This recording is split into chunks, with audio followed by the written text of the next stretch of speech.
बिस्मिल्लाहिर्रहमानिर्रहीम। अस्सलाम वालेकुम। हार्वर्ड अकेडमी की तरफ से आपको वेलकम कहते हैं। आज हमारा फिनेंशियल अकाउंटिंग पार्ट सेकंड का लास्ट सेशन का सेकंड जो पोर्शन है वो कंटिन्यू हम करेंगे। जनरल लेजर पे हम बात कर रहे थे। एग्जांपल 1 तक हमने बात की थी और हमने कहा था कि नेक्स्ट सेशन में हम एग्जांपल 2 पे बात करेंगे। थोड़ी लेंथी थी इसलिए हमने पहले इसके बारे में ठीक ठाक चीज़ें जो बताई थी वो आपने ऑब्जर्व करनी है। अब एग्जांपल 2 पे हम आज उस नॉलेज का जो आपने हासिल किया है एक दो दफ़ा उस स्लाइड को भी रीड करें और ताकि आपको जो है वो चीज़ें सही तरीके से माइंड में बैठ जाएं। उसके बाद हम इस एग्जांपल की तरफ चलते हैं। On January 1 a firm receive $10,000 from a debtor. On January 19 sorry on January 9 the firm purchased some goods with 4,000 on cash basis. Also business paid $1,000 rent on January 11. Prepare the ledger for all the three accounts. Solution क्या है?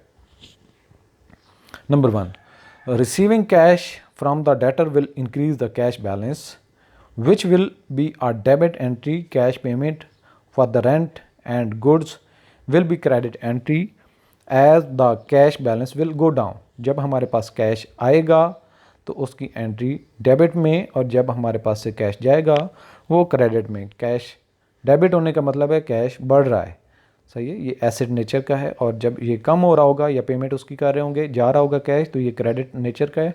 It's mean कि उसके अंदर कमी हो रही है और अल्टीमेटली हमें बताएगा कि हमारे पास कैश का बैलेंस कितना रहेगा।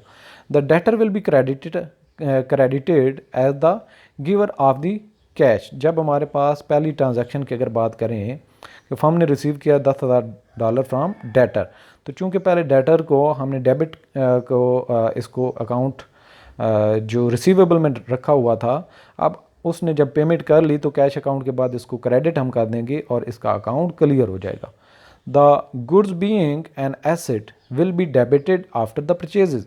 जब भी हमारे पास कोई चीज़ें आती हैं ये एसेट नेचर की होती हैं और इनके आने से बिज़नेस के अंदर डेबिट एंट्री पास की जाती है और इनको कोई डैमेज होता है तो उसको क्रेडिट करते हैं, ख़त्म करते हैं। Rent as an expense will be debit. Asset और जो एक्सपेंसेस होते हैं ये डेबिट नेचर के होते हैं, आने पे बढ़ते हैं और क्रेडिट होने पे कम होते हैं, सही है। डेबिट होने पे बढ़ते हैं, क्रेडिट होने पे कम होते हैं। एसेट्स और एक्सपेंसेस, ये माइंड में बात को बिठा लें आहिस्ता आहिस्ता।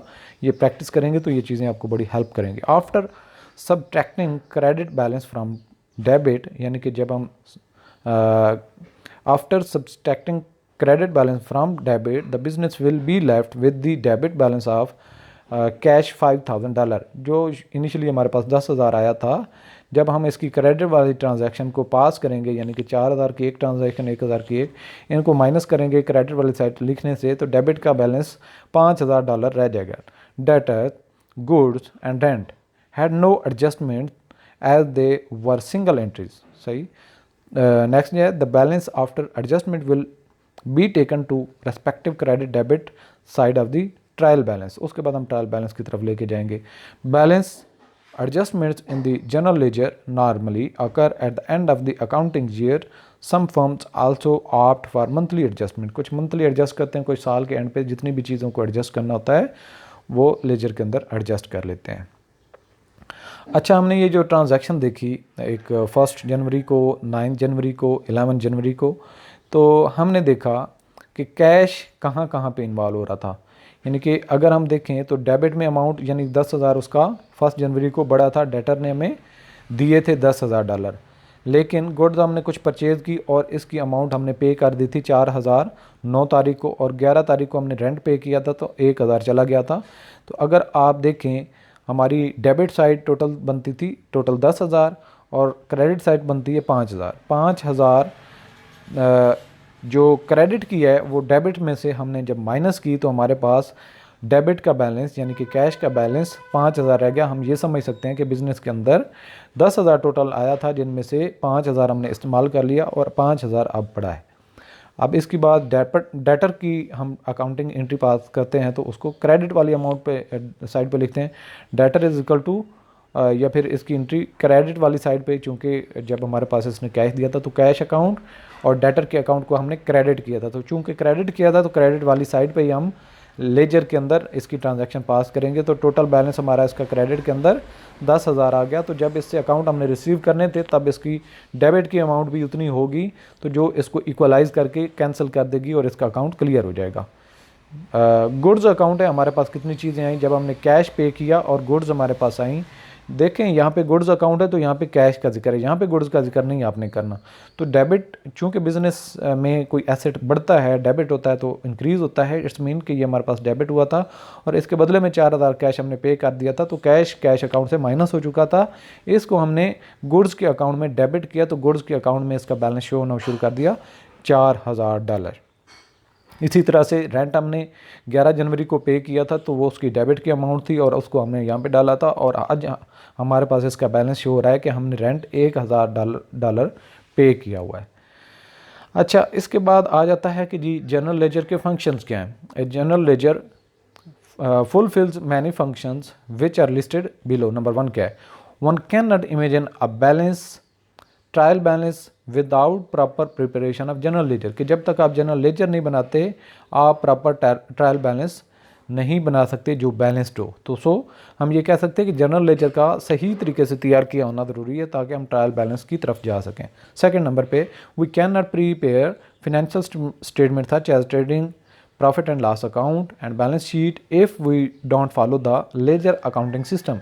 लेजर के अकाउंट बनाना आप अगर नहीं जो प्रोसेस में डालते तो कभी भी आप जो है ये जो बेसिक्स हैं, trading account, profit and loss account या बैलेंस शीट बनाना, उस स्टेज तक नहीं पहुंच सकते। उस स्टेज तक पहुंचने के लिए ये सीढ़ी आपको तय करनी ही पड़ेगी। नंबर 3 क्या है इसका function, it helps get the detailed breakdown of daily financial transaction occurring in business, which can be used for various types of statistical analysis for financial decision making. Such compilation is of utmost importance कि जो भी हमारे पास general entries pass हो रही होती हैं उनका further analysis करना, उनका फर्दर क्लासीफाई करना बहुत ज़रूरी है ताकि हमें पता हो सके कि हमने टोटली परचेजेस कितनी की थी, टोटल सेल्स कितनी की थी, हमारे पास कैश कैसे मूव हुआ। तो हमें ये एक ओवरव्यू देता है हर एक आइटम पे इंडिविजुअली। इसके अलावा ledgers in accounting help in keeping a complete audit trail sequentially and logically. Besides, they ensure adherence to standard accounting norms. This assists in internal and external audit compliance. तो जब भी आप documents देखते हैं कि क्या क्या चीज़ आपने परचेज़ की और उसका मैच आप जनरल लेजर के साथ जब करते हैं तो आपको पता चल जाता है कि कोई भी ऐसा डॉक्यूमेंट नहीं रह गया जिसकी एंट्री पास यहाँ पे ना की गई हो। इट्स मीन कि ऑडिटर को यहाँ से आसानी होती है और वही अपनी राय देता है फिनेंशियल स्टेटमेंट के मुतालिक। जब जितना आपका सिस्टम्स क्लियर होगा, आपके अकाउंट्स जो हैं वो मैच करेंगे आपके डॉक्यूमेंट्स के साथ, आपकी ट्रांजैक्शन के साथ। जब वेरीफाई होते जाएंगे तो अल्टीमेटली आपकी साफ शफाफ जो है वो बैलेंस शीट और इनकम स्टेटमेंट बनेगी। Sale, purchase of goods, revenue, expenses, stock movements and profitability of different years can be compared for trend analysis. Comparing reports across year can measure the current business status to arrive at remedial measures for efficiency. यानी कि हर एक account को अलग अलग से आप देख सकते हैं कि रेवेन्यू के अकाउंट को ही अगर ले लें तो एक पहले साल जब बिज़नेस शुरू किया था तो कितना था, दूसरे साल, तीसरे साल, चौथे साल, और उनका लिंक फिर आगे देखेंगे कि एक्सपेंसेस किस तरह से बढ़ रहे हैं और इन दोनों का आपस में ट्रेंड क्या है, मैच क्या है। कभी ऐसा तो नहीं हो रहा कि एक्सपेंसेस ज़्यादा बढ़ रहे हों रेवेन्यू की निस्बत। छठे नंबर पे, we can daily ascertain the trade credit and amount receivable from our debtors and prepare an analysis to make necessary changes in the accounting books. कि हमें पता चलता रहता है कि डेटर्स कितने हमारे, क्रेडिटर्स कितने हैं, कितने को हमने पे करना है, कितनों ने हमसे पैसे वगैरह लेने हैं, वो अकाउंट हमें बताते रहते हैं। Earlier accountants made manual ledgers which were texting. Over the years computer applications have computerized the process to save time and minimize errors.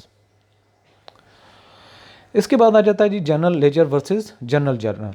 तो बेसिकली जब हमने इस क्वेश्चन को लास्ट सेशन में स्टार्ट किया था तो उसमें हमने बड़ा क्लियरली बताया था कि जनरल जर्नल के अंदर सारी एंट्रीज मिक्स होती हैं। जनरल लेजर में स्पेशलाइज्ड अकाउंट्स होते हैं, यानी कि जो कैश लेजर होगा उसमें सिर्फ कैश के ट्रांजैक्शन होंगे। तो ये सबसे बड़ा डिफरेंस इनके अंदर आ जाता है। एज डिस्कस्ड, और जनरल की जो पहला स्टेप होता है उसके आगे जाके जनरल लेजर, कहीं ये नहीं हो सकता कि जनरल लेजर आप पहले बना दें और जनरल बाद में बनाएं। As discussed before, a financial entries are first recorded in a journal. For example, goods purchased with cash will be recorded in the journal.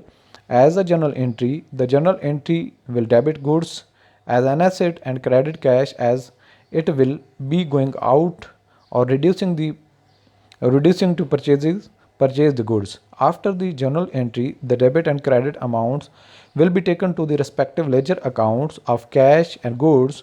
Here the entries will be balanced to be taken to financial statement. तो यहाँ से entries को trial balance से लेके आगे financial statement बनती। As such, the journal and ledger both have the most crucial roles in the accounting process to ensure that no transaction is missed out.